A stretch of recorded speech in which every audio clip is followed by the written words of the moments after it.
Welcome to the Approach podcast. I'm Cassidy Gates, founder of The Approach and creator of the Soma and Semantics practice. This is a place where curiosity comes first.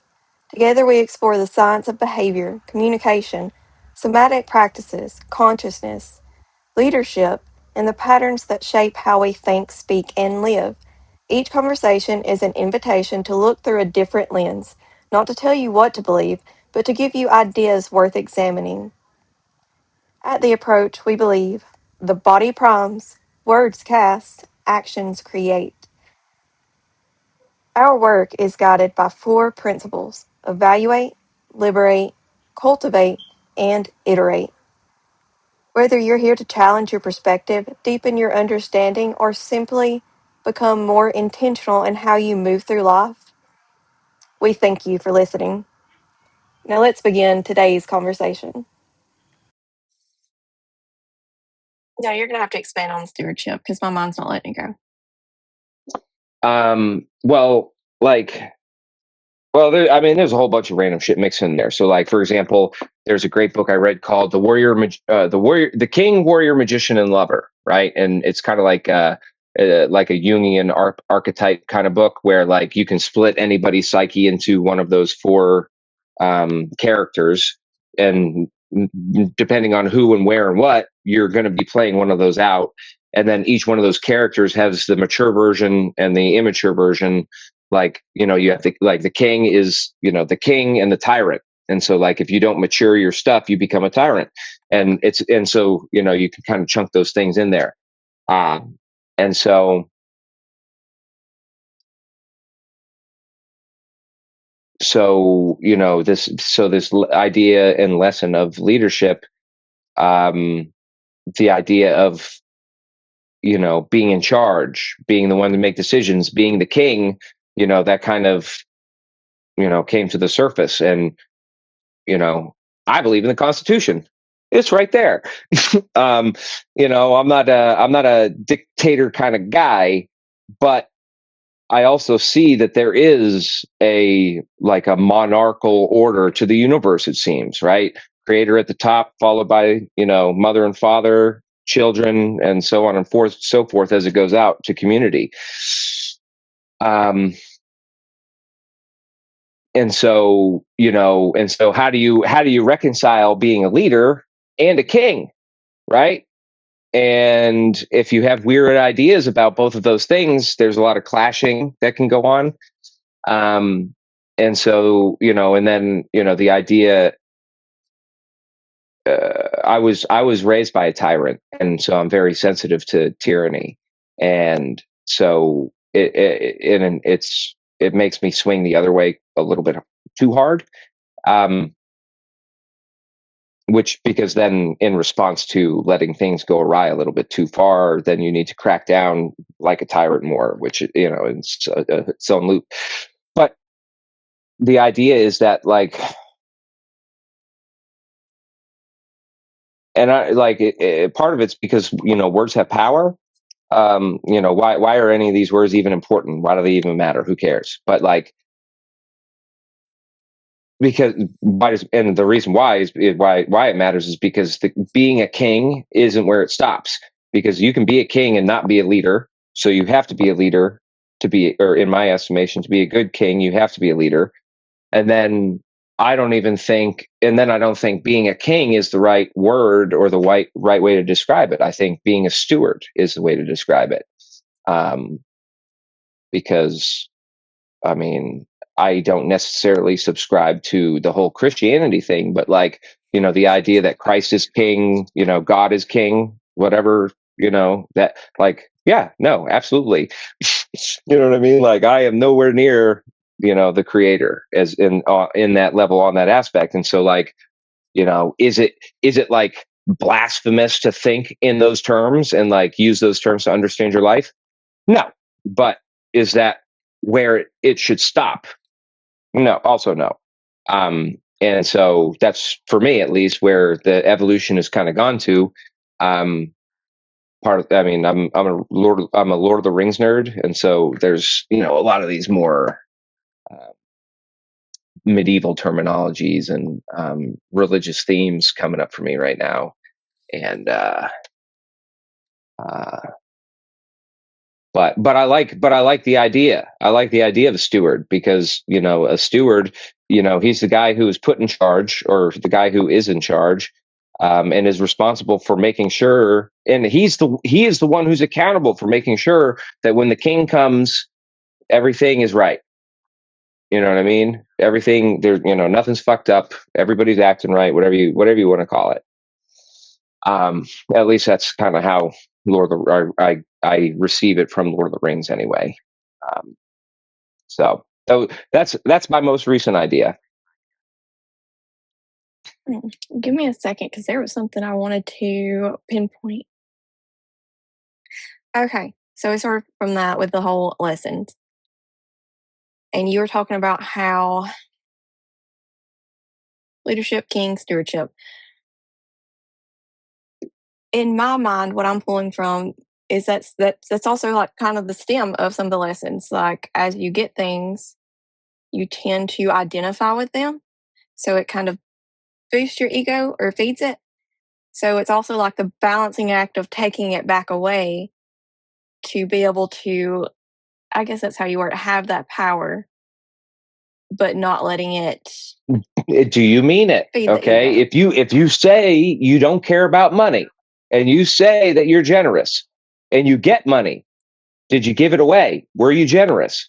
Okay. And then if you weren't generous, and then ultimately it gets taken from you because you're a cheap asshole, like happens to a lot of people, are you emotionally disturbed from it? And the answer is yeah, probably. And why? Well, because you weren't genuine in your intentions. You weren't genuine in your words.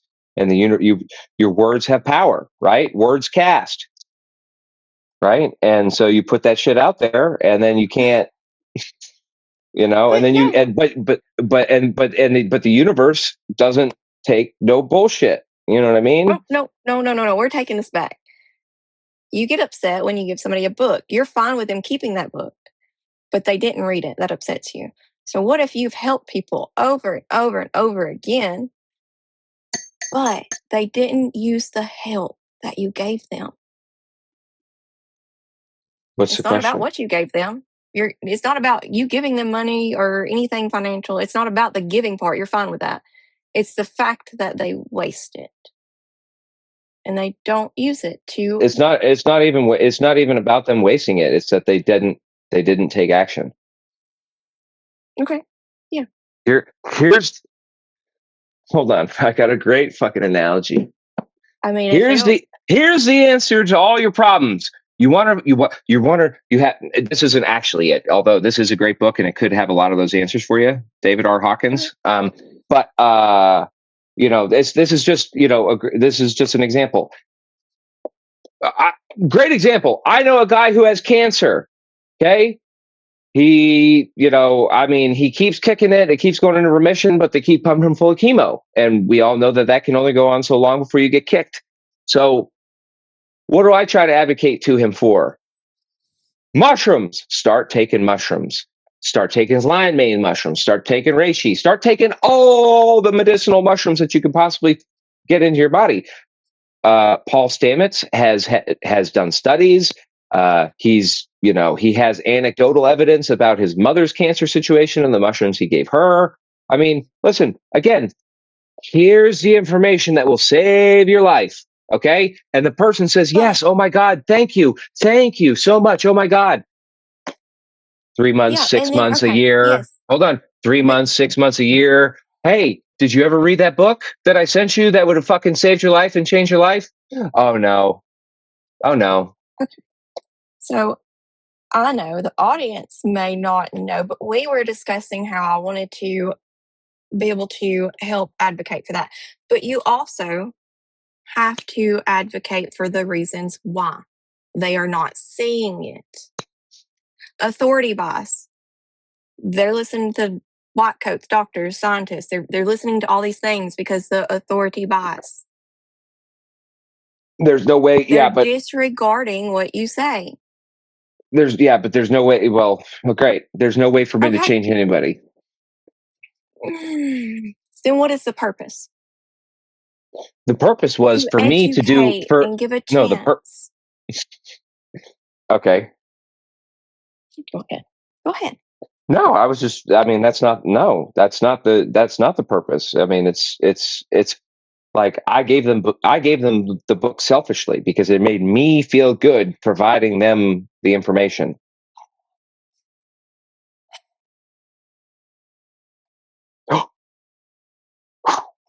What? I You just can't. admitted something? No. No. That's selfish. Then what is the purpose? Well, it was a selfish act. It made me feel good to give them a book. I also selfishly wanted them to read the information and intake the information, and they didn't, and it disturbed me. Right? I'm explaining it to you as a stoic problem, or in a more stoic frame.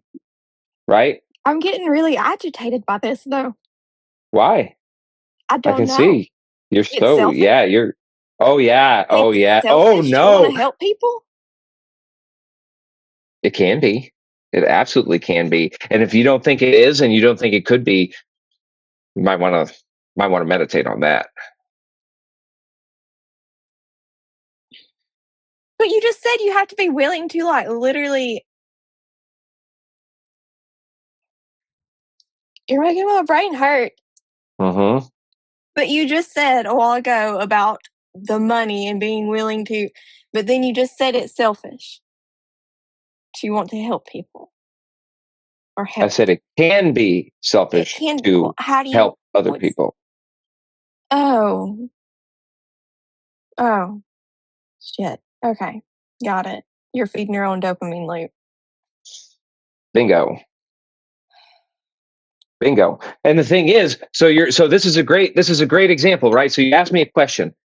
Why do you keep going to sleep? The simple answer is because your ego puts you to sleep. Your ego is totally invested in protecting you, and it will protect you the best way and the only way that it knows how, and that is to trick you into believing things that aren't necessarily true, right?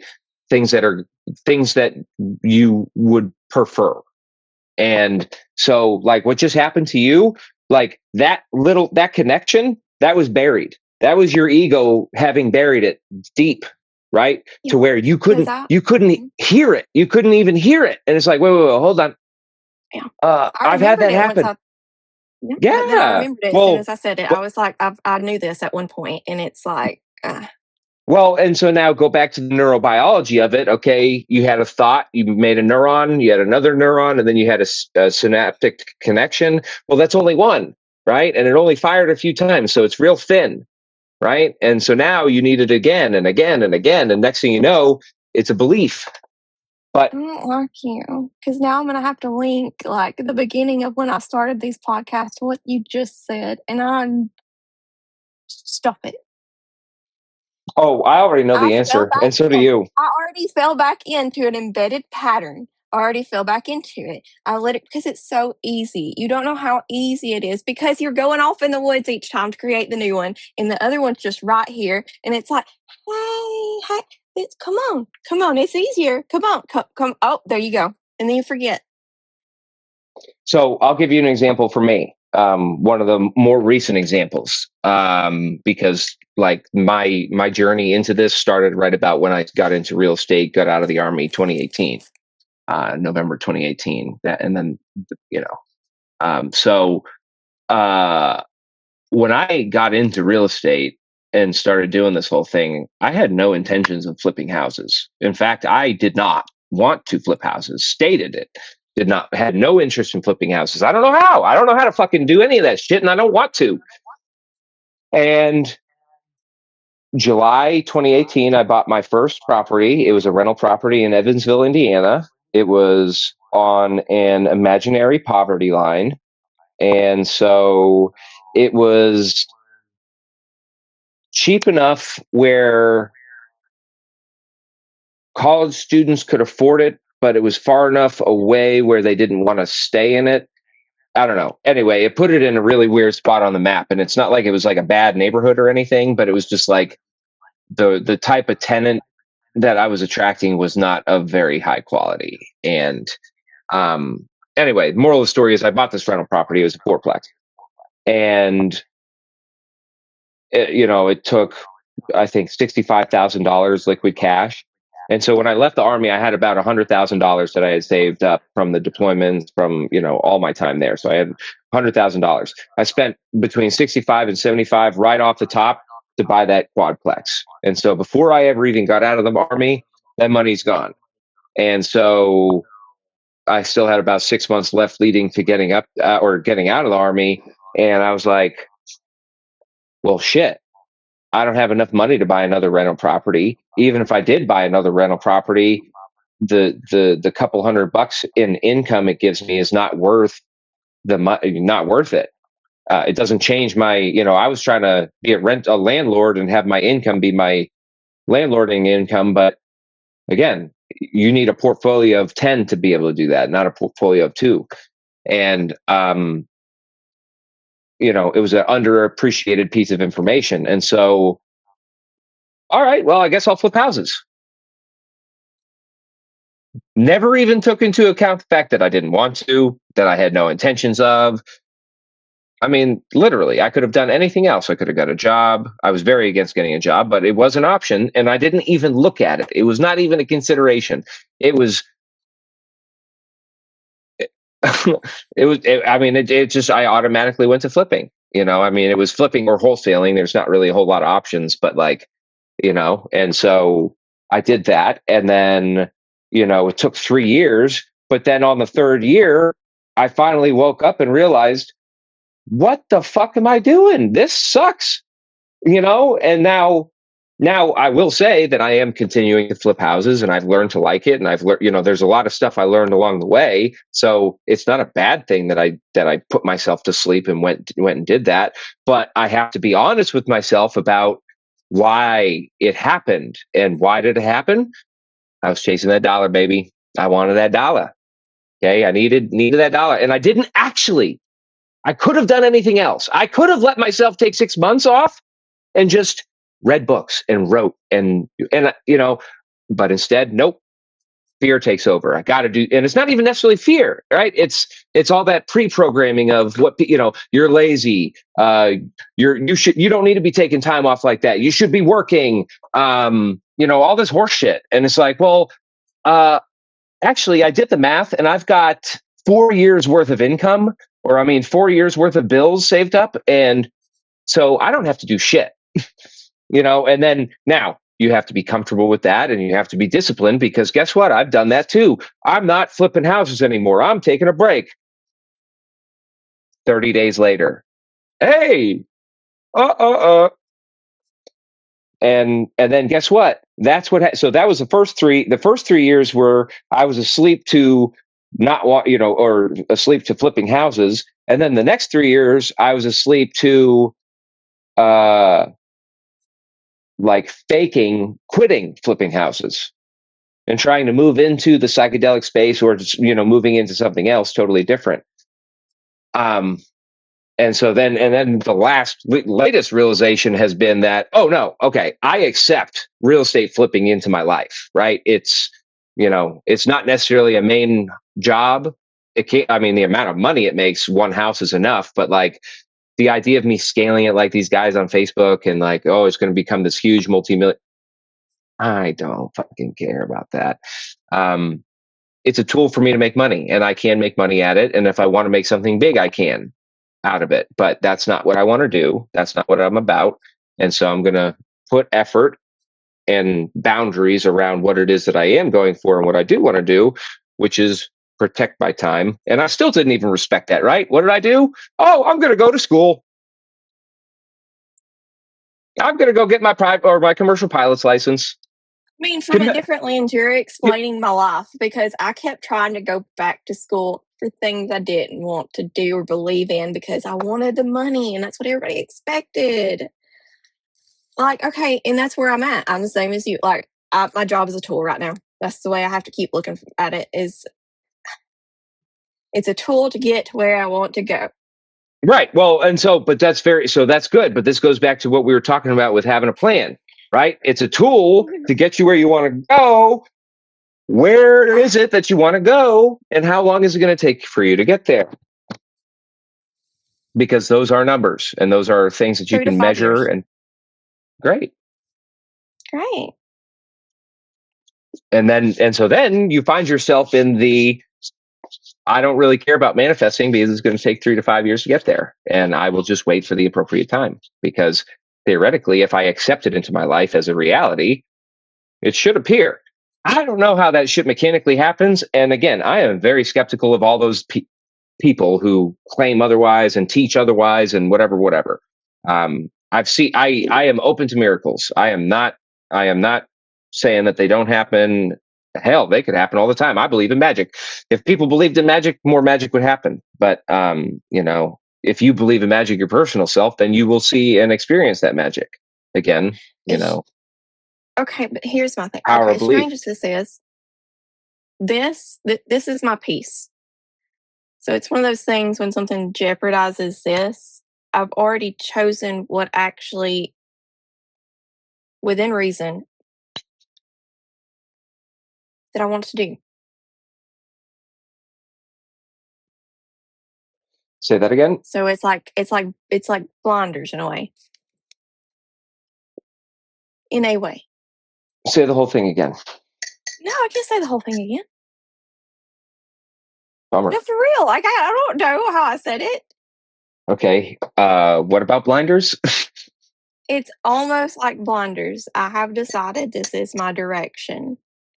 This is part of it. There's a whole thing I've got wrote out behind it. So everything else that jeopardizes it is actually what becomes the problem. Mm-hmm. Because this is what I enjoy. Right. And it's not just this talking like this, me talking things out loud, even through this. This was all a way to help self-cultivate my speaking Selfish. while being able to get better. Oh, Jesus Christ. But I don't, you're confusing me because oh my God, stop it. Stop. Then why are you doing it? Selfish. I wanted to build a framework to help people learn how to be selfish. Okay. No, that's not it. That's not it either. The thing is, you have to decouple. Like you have to because again, these are like some misunderstood beliefs that we have. Right? It's not a bad thing to be selfish. Right? It's a good thing, especially if those selfish things drive you to do good things. Right? So, for example, your selfish aspirations of wanting to be a better public speaker, wanting to do this, do that, all these related things that somehow culminated in the approach. Well, they distilled themselves into, okay, those skills and interests that I'm cultivating translates into something that I'm trying to provide value to the audience with or of. Yes. And so again, it's not a bad thing that you're selfish. You need to be aware of it, because if you're not aware of your driving motivations or your base motivations, and you let your ego take you for a ride without knowing what your ego's doing, well, then you don't get a say. And then you find yourself in a position where you might not want to be. And I've found myself in lots of places where I don't want to be physically, right? Spending time with people, doing activities I don't want to do things with, right? And I didn't know going into it that that's how it was going to be. But looking back, I could have seen it happen, if I was looking at it through a different lens. That's not to say that there's anything bad with, giving people the benefit of the doubt and, giving people a chance. But then there's also trust your gut, trust your intuition, and talk to the creator about the things that you're doing. And if if your gut, if the creator is saying that ooh, slow down, maybe, postpone, whatever. It's not a bad idea to adhere to that advice. You just have to be careful of which voice you're listening to. whether it's, because there's, I mean, it's, and I don't mean this in like a schizophrenic sense, but like there's a lot of voices in there, right? There's you, that's your ego. There's you, that's your personality. There's you, that's your higher self. I'm pretty sure your guardian angel's mixed in there, the creator. And they all sound like you.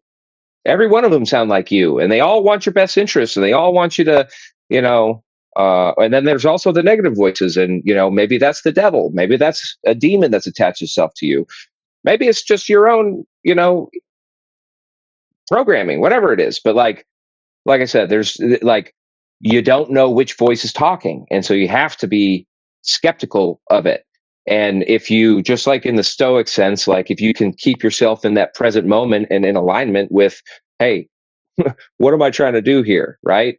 And you just, anchor yourself with, I mean, there's a lot of different ways to describe it. You get, like, I've been describing it lately as like, anchoring yourself in like prayer, because like the idea that monks spend all day praying, right? And the idea that they say, like, that used to be such a foreign concept that I just, I didn't think, like, it was just superhuman that people could do.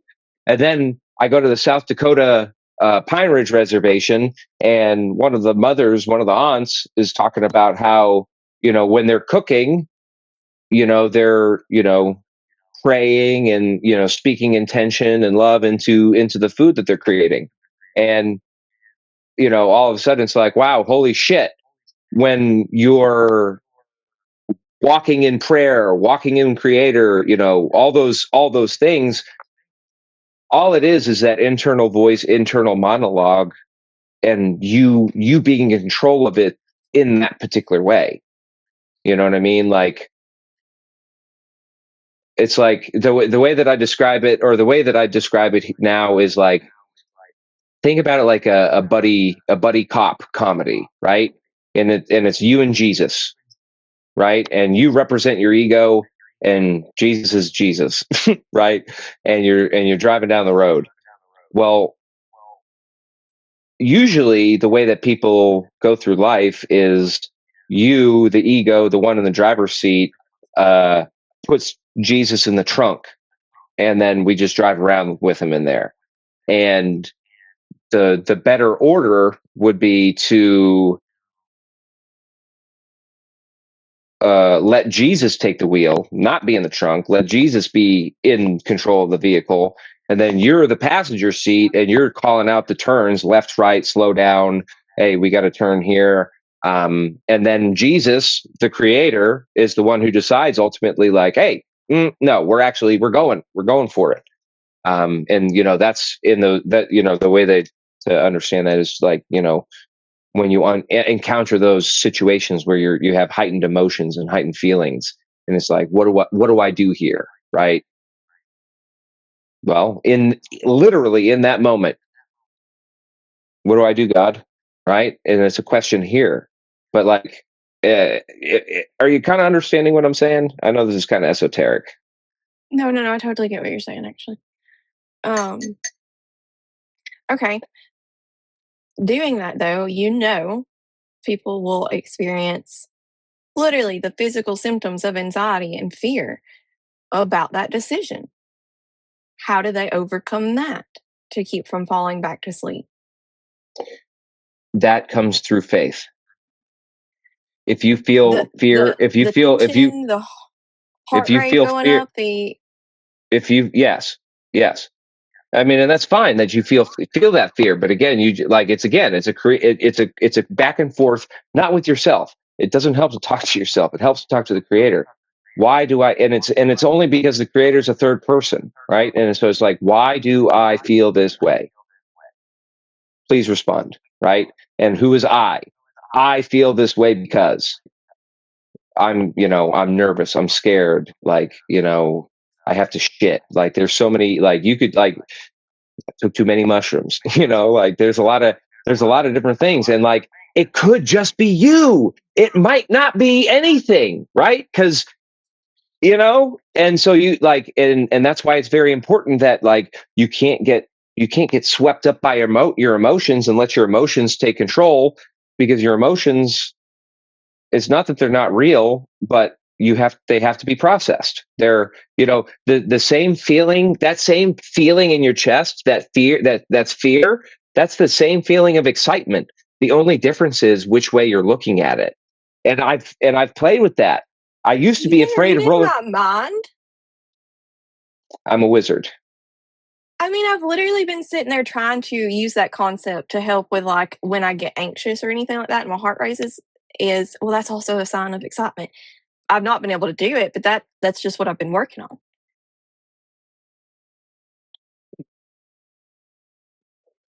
I drink and I know things. You drink and you know things? You drink? Alcoholic beverages? I didn't say that. Hopefully something else. You said that.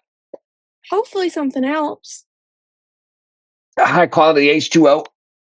Well, I drink plenty of water. But yeah, I mean that idea that I mean, I guess like that's for me, that's an kind of an older idea. I wish I could remember where I got it from. I don't even know where I got it from. Mm. It was one of those concepts because I sit there and play around with, the whole 7 sins, making it the healthy version of it. Mm-hmm. And that's kind of what I was trying to do with the whole heart racing thing. I was like, well, your heart also races when you're excited.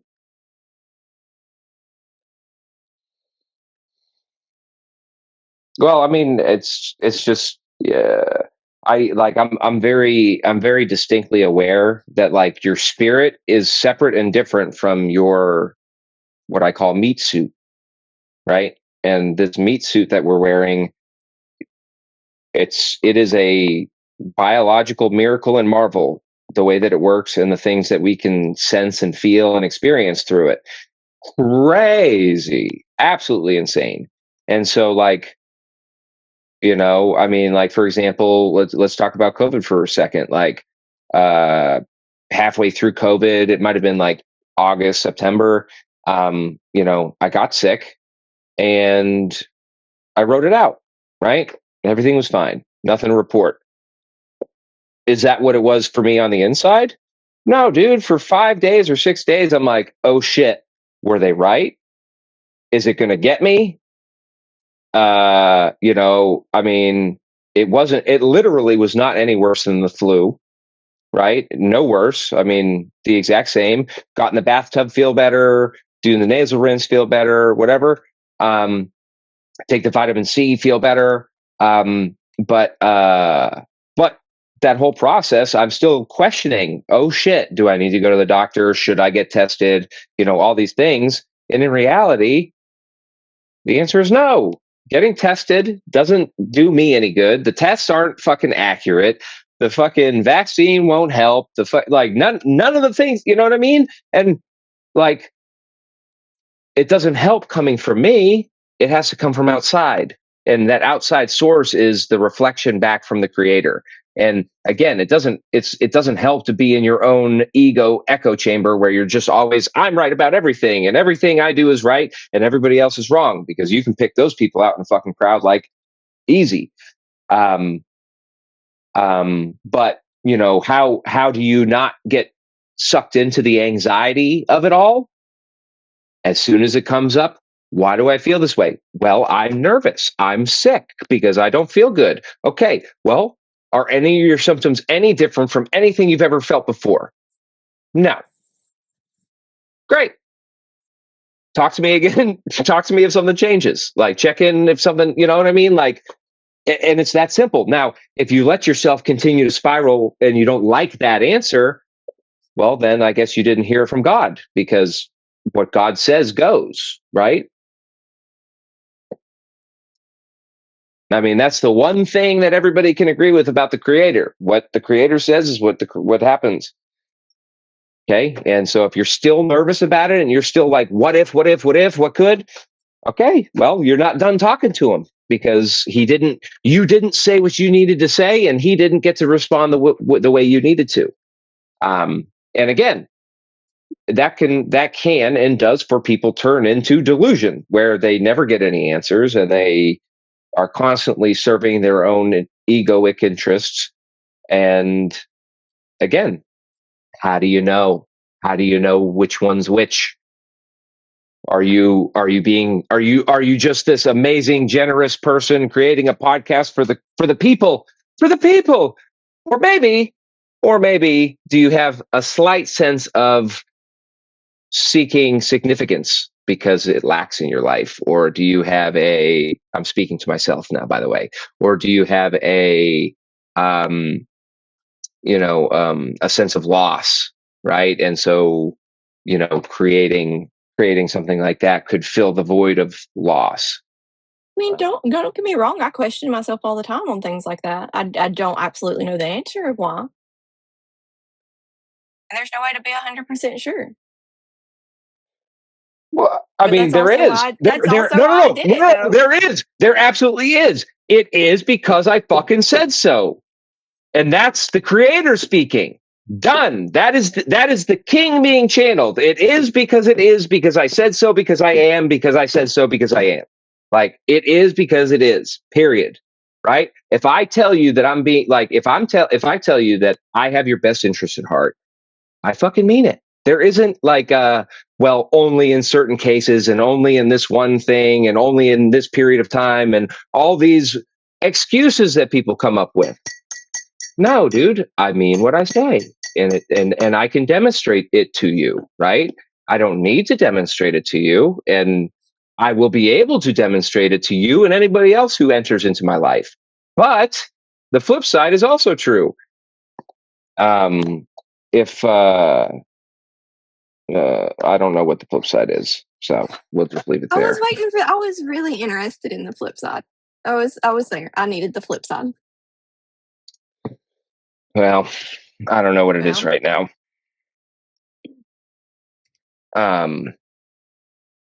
Well, and so maybe you don't know what it is because there's no need for a flip side.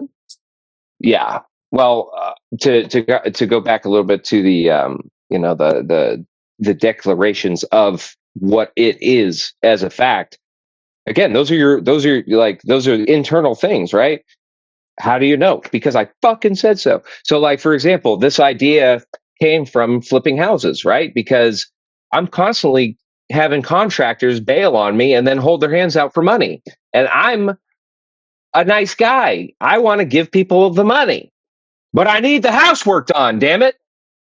So, we're at an impasse. And when you have somebody giving you their sob story, just like at the gas station, oh, well, I blah, blah, blah, blah, blah. Okay. How many, are you just going to keep paying the money out, or are you going to come to a different conclusion and in a different way to handle that situation? And so, no, the answer was no. And if you want your money, you can finish the job to standard, and that is that. That is the rule. I'm not a bad person. You're welcome to sue me. You won't ever sue me because you know you're wrong. But again, where does the confidence come from? Because, okay, you're welcome to finish the job and you'll get paid. But if you're not going to finish the job, I'm not giving you any money, and I'm not giving you a partial. And I've done it, right? There are some people I've given partial payments to, half payments, like all sorts of different shit. It depends on the situation. Most of the time, they shouldn't have gotten a penny. And the fact that I gave them anything was literally because I was being generous. And so that goes to the idea of, they don't think so. But who are the... I don't think so. So you were being selfish when you did give it to them? No, I was being generous. No, I was being extremely generous by giving them that money. If I was being selfish, I would have held on to it. And the whole process of me demanding them perform was selfish, right? Now, they're contractually obligated to deliver. So, I mean, me being selfish and wanting my things done, it's not a bad thing. It serves a fucking purpose. I'm trying to renovate a house here. You're impeding that process. You're the bad person. But again, it's a he said, she said. They say their thing and it hurts your feelings, and you say your thing and it hurts their feelings. What I found is it doesn't matter what you say. If the answer is no, it hurts their feelings anyway, right? Because you're not giving them what they want. And so it doesn't matter whether I say no, because of this, or no because of that. They don't care, because they are being selfish. They want money that they don't earn, don't deserve, and shouldn't have for it. Now, I can't treat them that way, right? That's how a tyrant would treat someone. That's the shadow of the king. How would the king handle it? How would a generous king handle it? This is such a minuscule problem. I don't give a shit. Here's a little bit of money. Shut up and go away. I don't care what you have to say, because I gave you a little bit of money. And you should be thankful for it, because I'm generous. Now, who's to say who's right or wrong? All that matters is how you feel about it. And I mean, you could let somebody's words and opinions, and maybe even Facebook posts, right? They could post nasty things about you. If you're in the right, you're in the right, and you don't need to respond in the comments, because it'll go over and it'll blow over into nothing. Do you have any idea how many contractors I've seen in these pages continually for years continue to fuck homeowners over? The same guy, and people post about him, right? This guy robbed me. This guy robbed me. This guy robbed me. Nobody looks. Nobody cares. They still rob him to this day. So, all you can do is do what you think is best. Do what you think is best. It doesn't necessarily have to be what's best for you. It can be, right? But you need to be aware of what's best for you, and you also need to be aware of what's best for them, and then hopefully find somewhere in the middle, right? And again, that goes back to the idea of being a just and fair king, right? Not everybody gets to win, but can everybody win a little bit?